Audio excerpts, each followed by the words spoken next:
A que abran sus Biblias en el libro de Malaquías, capítulo 4. Esta noche, con la ayuda de Dios, concluimos nuestra serie sobre el libro de Malaquías,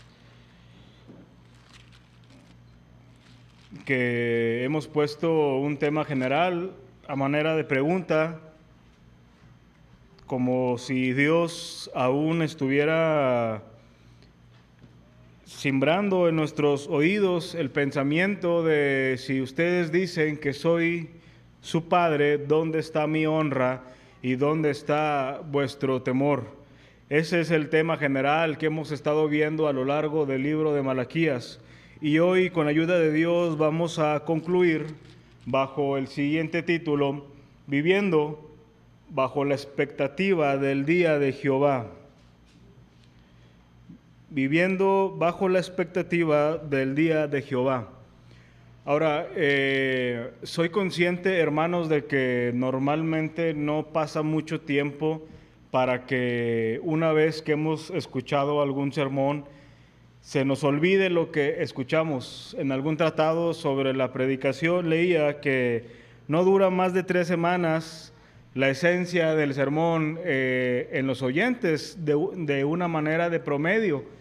Así que quizás anhelo mucho si pudiéramos recordar todo lo que hemos visto desde el inicio en este libro. Pero algo que tenemos que entender de este libro es que es el último del Antiguo Testamento y es el que da inicio a ese periodo de silencio de aproximadamente 400 años, donde Dios se reservó el derecho a no mandar profeta, a no mandar revelación, donde hubo un total silencio por parte de Dios.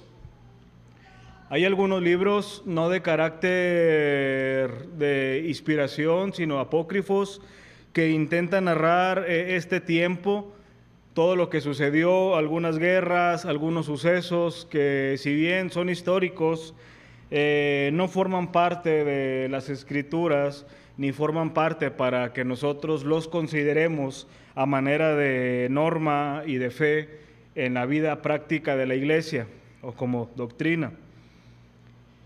A lo largo de estos 4 capítulos hemos visto a un Dios soberano pero paciente, un Dios paciente que ante las palabras tan ligeras, tan necias,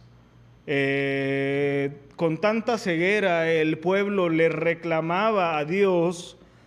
Dios, teniendo todo el poder, teniendo toda la autoridad para en ese mismo momento consumirlos, Dios ha sido paciente. Y desde el capítulo 1 veíamos que Dios manifestó un amor preferencial o predilecto hacia Israel por encima de Edom. Y les dice: yo los he amado por encima de Edom. Y el pueblo, lejos de manifestar una gratitud, lejos de verse movidos a un arrepentimiento ante tal declaración, su respuesta fue sencillamente: ¿en qué nos has amado? O sea, tú dices que nos has amado, que nos has elegido, que nos has preservado, pero ¿en qué nos has amado?, se atrevieron a decir. Por parte del profeta también se les confronta con que habían menospreciado la mesa de Jehová, y ellos decían: ¿en qué la hemos menospreciado?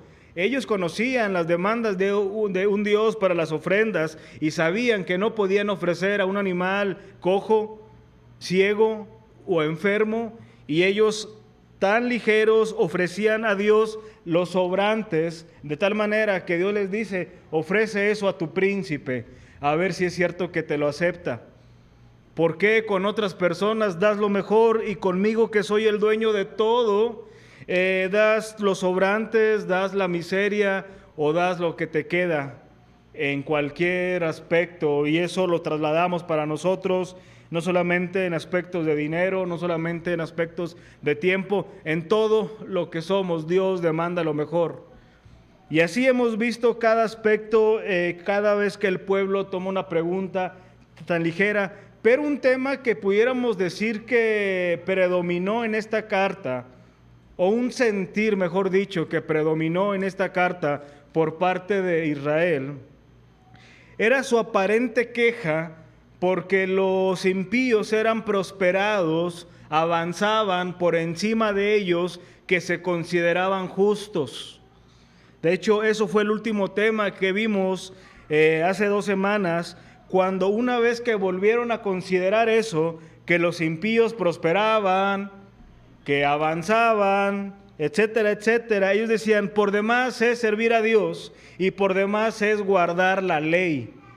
Si estos que se dicen realmente abiertamente blasfemos, que rechazan el evangelio, avanzan, entonces ¿cuál es el beneficio de servir a Dios? ¿Cuál es el beneficio de guardar su ley, de regirse por la palabra?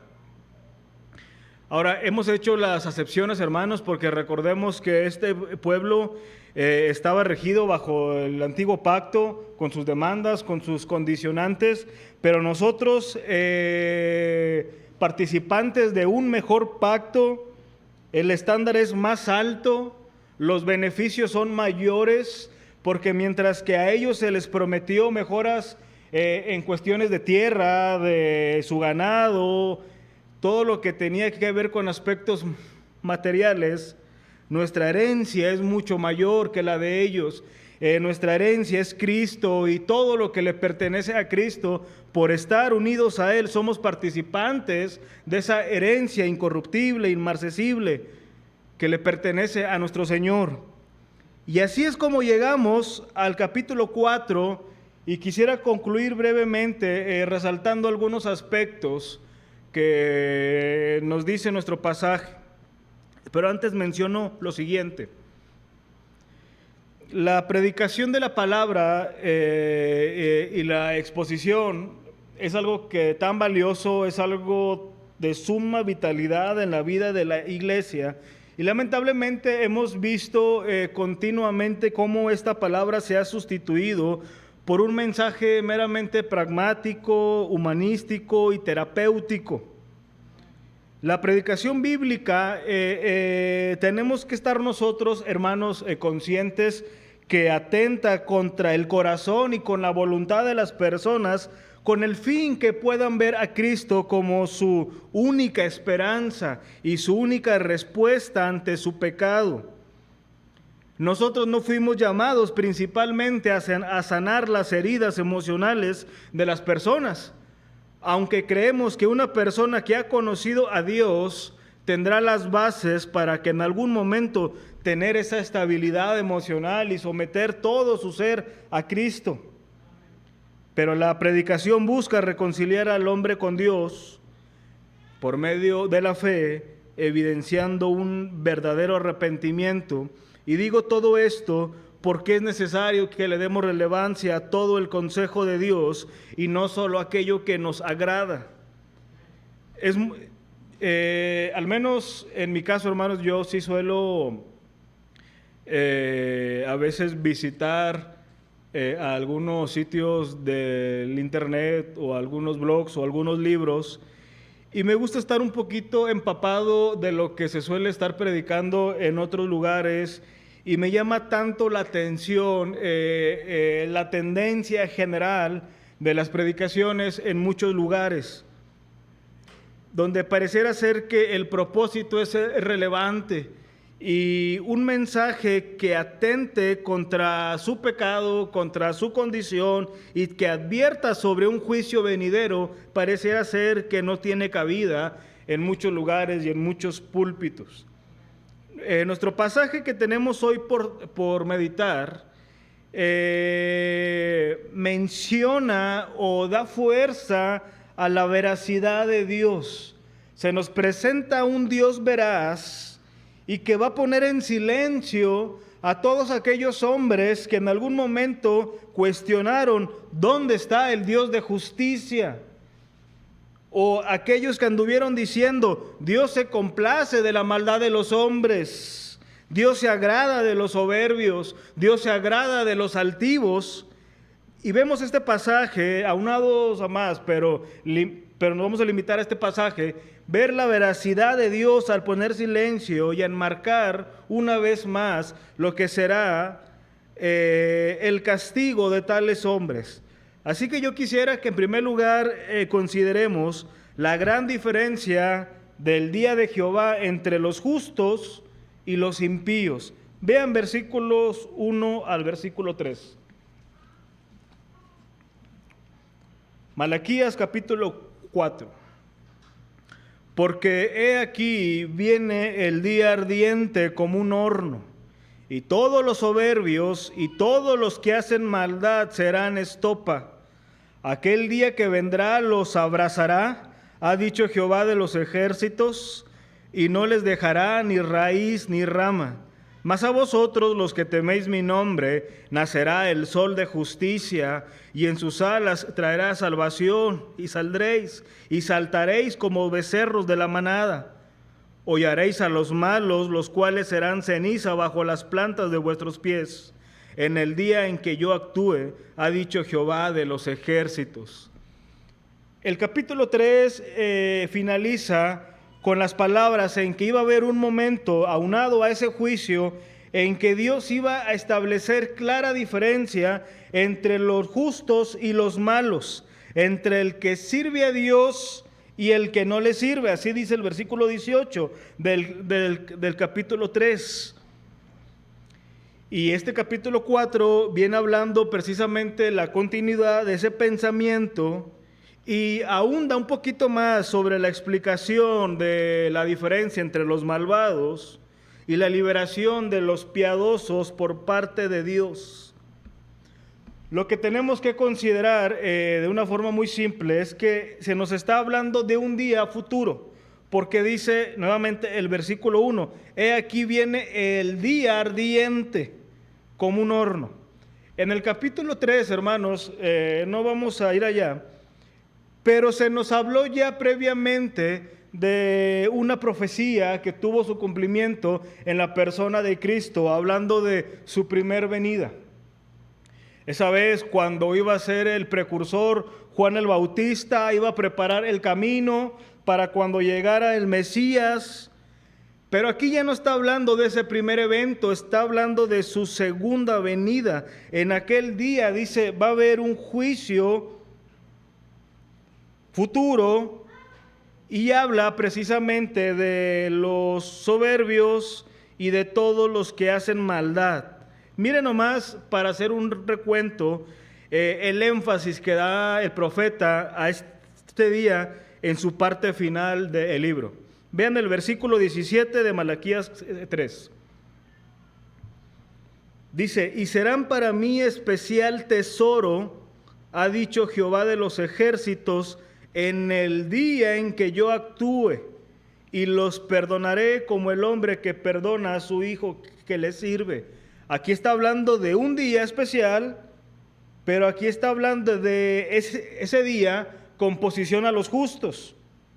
Ahora, el versículo 1 del capítulo 4, ya lo leímos, pero nuevamente, porque aquí viene el día ardiente como un horno.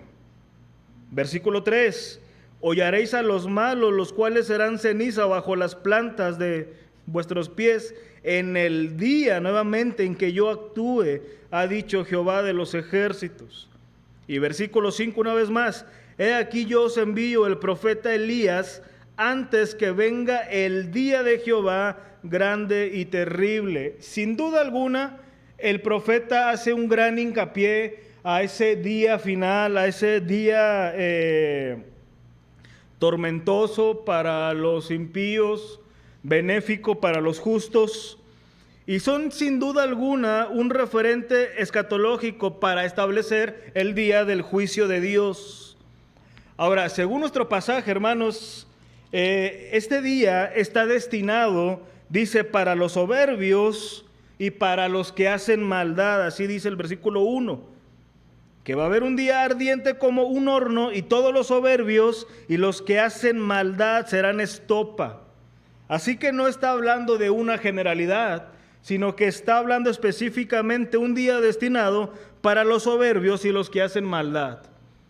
Ahora, seguramente algún cristiano de una manera honesta se pudiera llenar de temor al leer este pasaje, porque él pudiera decir de manera honesta, repito, yo he sido soberbio y yo he hecho maldad.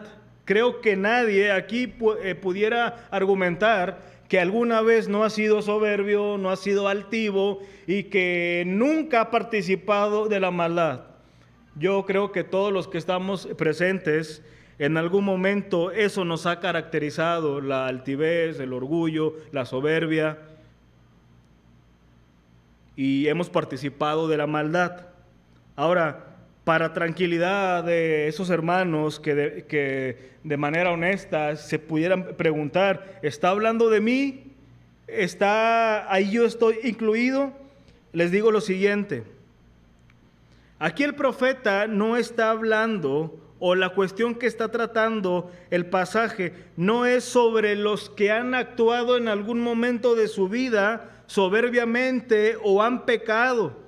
Más bien está aquí hablando de una postura y una actitud ante Dios.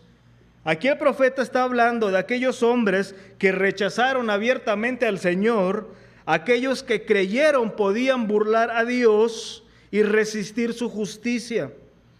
Recordemos, hermanos, que el problema del hombre no es reconocer la existencia de Dios. Ese no es el problema ni el debate final, si Dios existe o no. Ahora, yo creo, hermanos, que realmente no existen de forma estricta personas llamadas ateas. Lo que existen es personas que niegan o rechazan vivir con las implicaciones de un Dios que se ha revelado justo y que se ha revelado santo. Ese es el gran problema del hombre. Porque los hombres, dentro de las religiones que hay en el mundo, no tienen problemas con reconocer el Dios del hinduismo, que cada vez va más en aumento, el Dios de ciertas religiones que les permite una vida ligera, tranquila, pasiva. Ellos no tienen problema con ese Dios. Los hombres pueden conceder la idea de un Dios, pero no pueden aceptar que ese Dios tiene el derecho de dictar cómo se debe de vivir y que ese Dios determine lo que es bueno y lo que es malo. Así que los hombres hacen de sí mismos sus propios dioses, siendo soberbios, siendo altivos y hacedores de maldad. Ahora, en el contexto de Malaquías, estos hombres soberbios y hacedores de maldad son los mismos que tan ligeramente afirmaban que Dios se complace en todo aquel que hace mal, los mismos que cuestionaban dónde está el Dios de justicia. Así que no está hablando de los hombres que en algún momento han tenido cierta debilidad y han pecado. Están hablando de aquellos que en su corazón han dispuesto rechazar al Señor abiertamente. Aquellos hombres impíos que no quieren saber nada de Dios, que se creen autosuficientes, que se creen independientes. Y nuestro texto dice que en algún momento va a llegar ese día en donde estos hombres se van a dar cuentas realmente de lo pequeños que son ante un gran Dios justo. Nuestro mismo pasaje nos da un pequeño panorama de lo que va a ser ese día y usa la imagen de un ardiente horno y que en él serán consumidos como una estopa, de tal manera que no va a quedar raíz alguna de tales hombres. Ahora, esta porción, hermanos, no nos debe de dar la idea o no nos debe llevar a pensar que Dios aquí está estableciendo una aniquilación final de los hombres. No, por supuesto que no. De hecho, la suma de la Escritura habla que el hombre no va a ser aniquilado, sino que el hombre va a ser atormentado perpetuamente en el lago de fuego, en el infierno. Los hombres quisieran ser aniquilados y que en algún momento se termine su martirio, pero no va a ser así. Observa lo que dice Sofonías respecto al mismo día que está hablando aquí Malaquías. Ve lo que dice el capítulo 1, versículo 14. Cercano está el día grande de Jehová, cercano y muy próximo. Es amarga la voz del día de Jehová, gritará allí el valiente. Ve ahora la imagen que usa, que hasta un mismo hombre denominado valiente, allí va a ser un cobarde. Y ahora, en los versículos 2 al 6, nos da toda una imagen completa de lo que va a ser ese día. Vean, destruiré por completo todas las cosas de sobre la faz de la tierra, dice Jehová. Destruiré los hombres y las bestias, destruiré las aves del cielo y los peces del mar, y cortaré a los impíos, y raeré a los hombres de sobre la faz de la tierra, dice Jehová.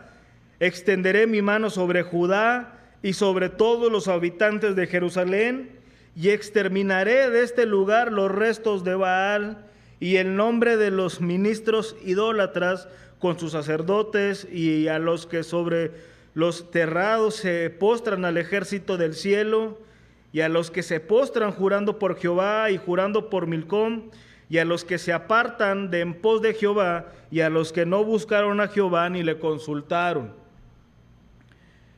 Hay muchos pasajes, y específicamente en el Antiguo Testamento, donde hacen un poco más amplio el panorama sobre el día del juicio.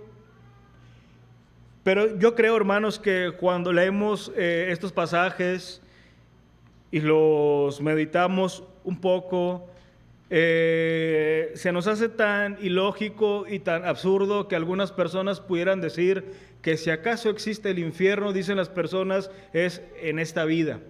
Dice, yo ya estoy viviendo un infierno, yo ya estoy padeciendo esto.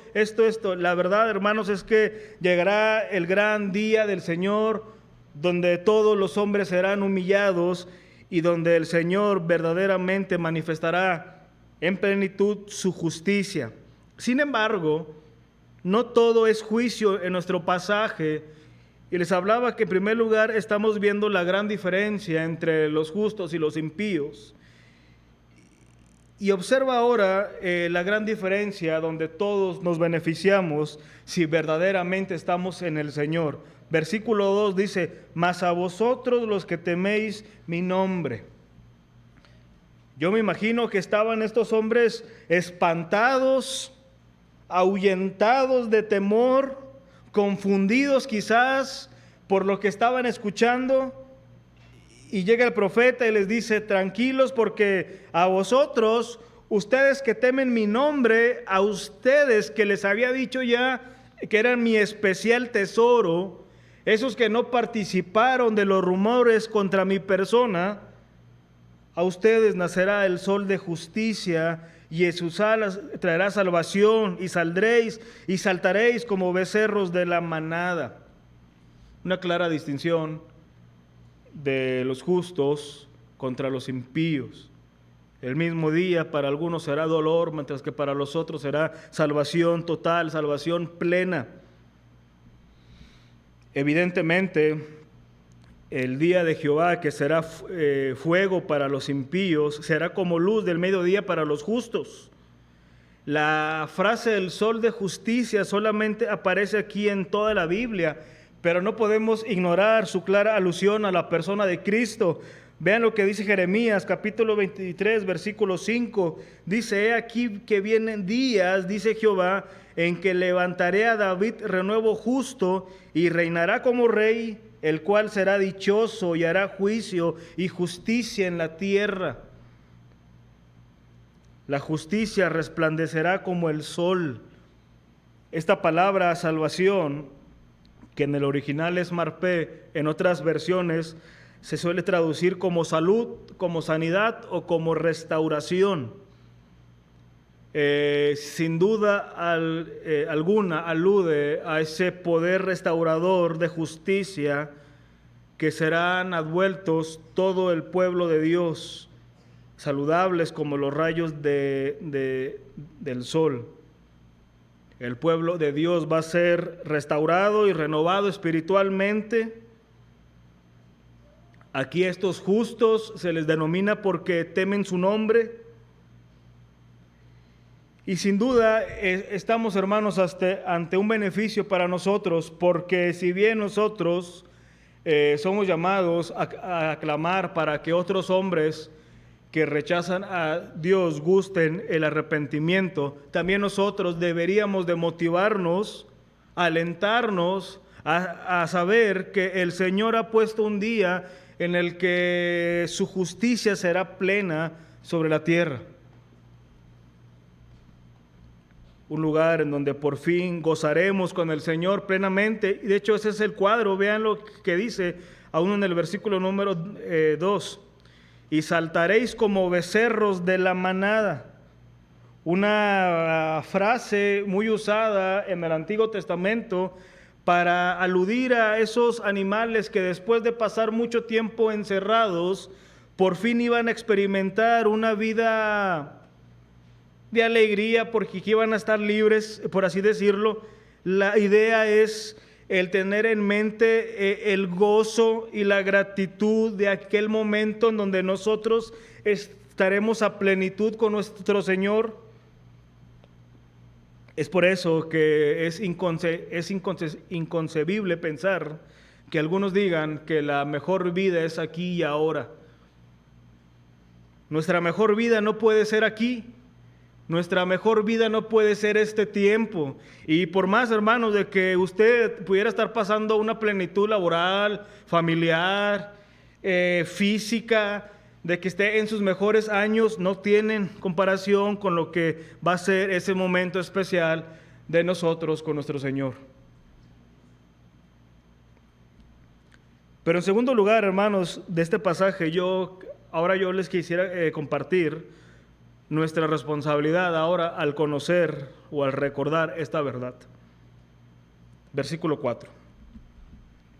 Acordaos de la ley de Moisés mi siervo, al cual encargué en Horeb ordenanzas y leyes para todo Israel. Recuerden que esta nación estaban bajo el pacto de Moisés, se regían por la ley y había al menos 3 tipos de leyes: la ceremonial, la religiosa y la civil. Cada una tenía un propósito y un fin, y recuerden que Israel en este tiempo era una teocracia. No había tal cosa como una división entre lo que era la vida religiosa de la nación y la vida civil de la nación, o sea, eran una sola cosa.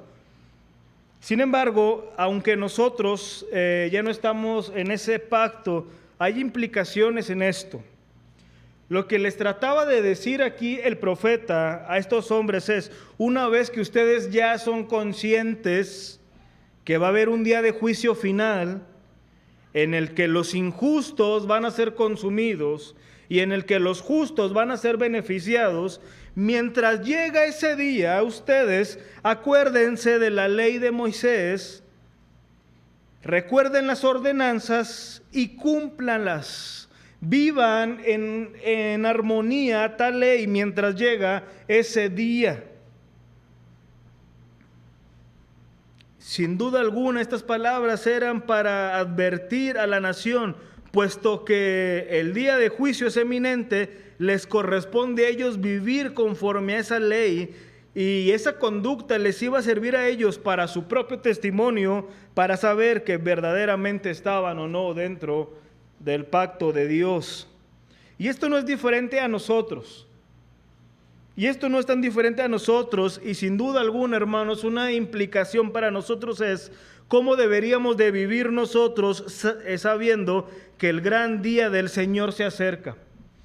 ¿Cuál debe ser nuestra expectativa de vida sabiendo que el día del Señor se acerca? Piensa un poco en los días previos a que los novios están por casarse. ¿Cómo están ellos? ¿Cuál es su sentir, su expectación, sus pensamientos, solamente pensando en ese día, en ese momento? ¿Cómo debe vivir el Hijo de Dios sabiendo que el día del Señor es inminente, que se acerca? Bueno, observen lo que dice Pedro respecto a esto. Vean, hermanos: mas, oh amados, no ignoréis esto, que para con el Señor un día es como 1000 años, y 1000 años como un día. El Señor no retarda su promesa, según algunos la tienen por tardanza, sino que es paciente para con nosotros, no queriendo que ninguno perezca, sino que todos procedan al arrepentimiento. Pero el día del Señor vendrá como ladrón en la noche, en el cual los cielos pasarán con grande estruendo, y los elementos ardiendo serán deshechos, y la tierra y las obras que en ella hay serán quemadas. Noten, puesto que todas estas cosas han de ser deshechas, ¿cómo no debéis vosotros andar en santa y piadosa manera de vivir, esperando y apresurándoos para la venida del día de Dios, en el cual los cielos, encendiéndose, serán deshechos, y los elementos siendo quemados se fundirán? Pero nosotros esperamos según sus promesas, cielos nuevos y tierra nueva, en los cuales mora la justicia. Por lo cual, oh amados, estando en espera de estas cosas, procurad con diligencia ser hallados por Él sin mancha e irreprensibles en paz. Noten, hermanos, cuál debe ser nuestro sentir a ese día inminente del Señor. Yo no sé, hermanos, en qué está entretenida la iglesia en este siglo. No sé cuál es nuestro mayor sentir o preocupación. Es imposible no verse envueltos en los afanes de la vida, puesto que vivimos en un mundo caído, puesto que participamos de todas las cosas como los demás personas. Nos vemos envueltos en las preocupaciones que conlleva e implica tener una familia, a veces deudas, a veces malestares físicos, a veces preocupaciones. Y nos vemos envueltos en todos esos afanes que muchas veces la iglesia pierde de vista el sentir. Y me llama la atención esta manera en que dice Pedro, puesto que estas cosas han de ser deshechas, ¿cómo no debéis vosotros andar en santa y piadosa manera de vivir? Mientras llega ese gran día, ese día del Señor, que algunos hombres han intentado tristemente ponerle fecha, y cada vez suele ser muy común que aparezca alguien que, según en ciertas ecuaciones, se aventura a decir que tal día va a pasar, y que según por lo que ha pasado, siempre que hay rumores de guerra, que hay hambrunas, que pasa algo, se atreven a decir que va a ser un momento especial, un día especial. Nosotros somos llamados a que mientras el Señor vuelve y establece juicio para los impíos y justicia para nosotros, somos llamados a cada día considerarlo a Él, ser vigilias de nuestras propias vidas y preocuparnos por madurar y por crecer a la imagen del Señor. Y culmino, hermanos, diciendo, en tercer lugar, de una manera muy rápida, ahora el consuelo de dicha verdad. Vean los últimos versículos, versículo 5 y el versículo 6. He aquí yo os envío el profeta Elías antes que venga el día de Jehová grande y terrible. Él hará volver el corazón de los padres hacia los hijos y el corazón de los hijos hacia los padres, no sea que yo venga y hiera la tierra con maldición. Hay una parte muy enriquecedora y que llama mucho la atención de la rama de la escatología. Y muchas veces son los detalles los que más nos acaparan y perdemos de vista la base.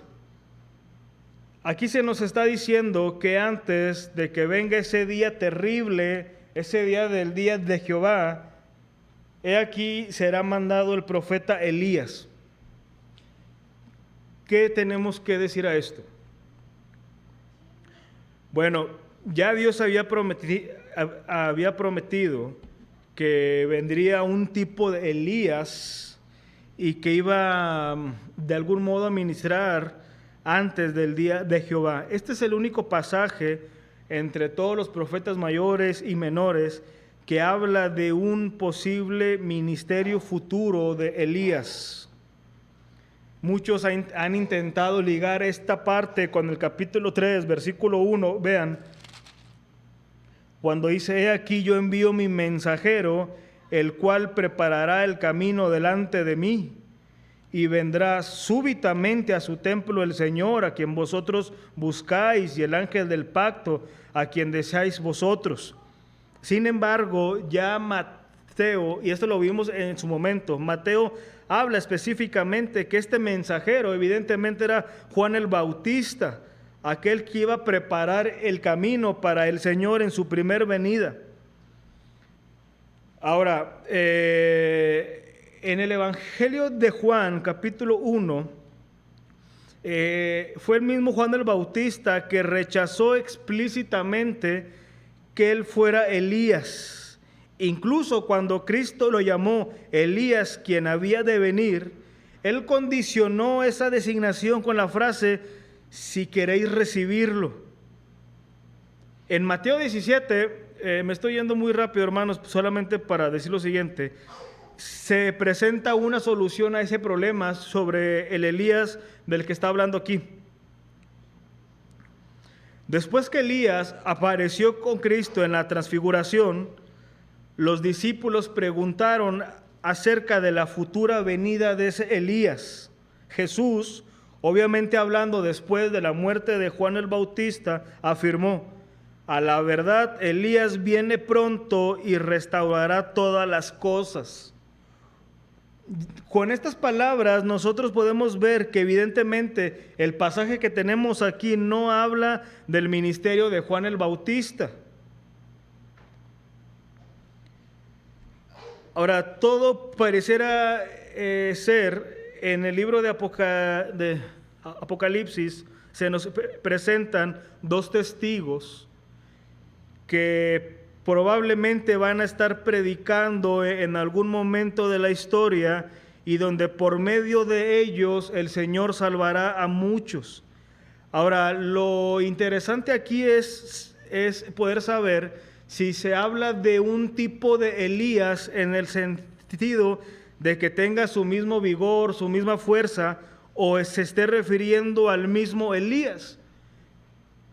Hay cosas que pudiéramos considerar. Una de ellas es que Elías no gustó la muerte, él fue arrebatado, y es una posible marca para decir que probablemente el Señor soberano lo tiene preservado y en algún momento vendrá, y por medio de él va a restaurar el corazón de los padres hacia los hijos y de los hijos hacia los padres. Lo cierto, hermanos, y lo que yo quisiera sencillamente llamar su atención aquí para concluir, es que es una verdad consoladora, porque aún en el tiempo final el Señor se sigue proveyendo de un remanente, se sigue juntando de su pueblo, y en aquel momento final Dios tiene preparado a los suyos, y tiene preparado a algunas personas más que van a ser vueltos su propio corazón hacia el Señor. Entonces vemos que la salvación del Señor no está concluida, y llegará el momento en que más hombres le conocerán, muchos más se salvarán, y que nosotros no deberíamos de tener una visión tan pesimista a veces de la obra que el Señor va a hacer en su iglesia y en la historia de la redención con las personas. Así que, hermanos, ¿qué aprendemos de manera general en este libro? Que Dios nos está llamando al arrepentimiento, Dios nos está llamando a una verdadera comunión con Él, y Dios desea que nosotros le podamos servir de todo corazón, con todas nuestras fuerzas y con todo lo que el Señor nos ha dado. Vamos a orar, hermanos.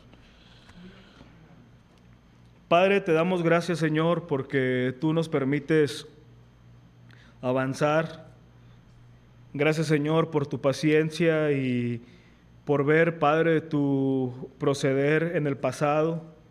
Es sin duda una garantía en el presente y en el futuro. Reconocemos, Señor, que tú eres soberano. Reconocemos, Padre, que nadie se burlará de ti, que todos esos hombres que tan abiertamente blasfeman tu nombre un día, Señor, van a ser humillados ante tu presencia. Rogamos para que más personas te conozcan, se vuelvan de sus caminos, y que nosotros, Señor, como tu pueblo, podamos realmente vivir bajo tu ley, bajo tu palabra, agradecidos, Señor, por quién eres tú y porque nos has tomado para ser tu pueblo. Gracias, Señor, y te suplicamos todo esto en el nombre de Jesús. Amén. Gracias, hermanos.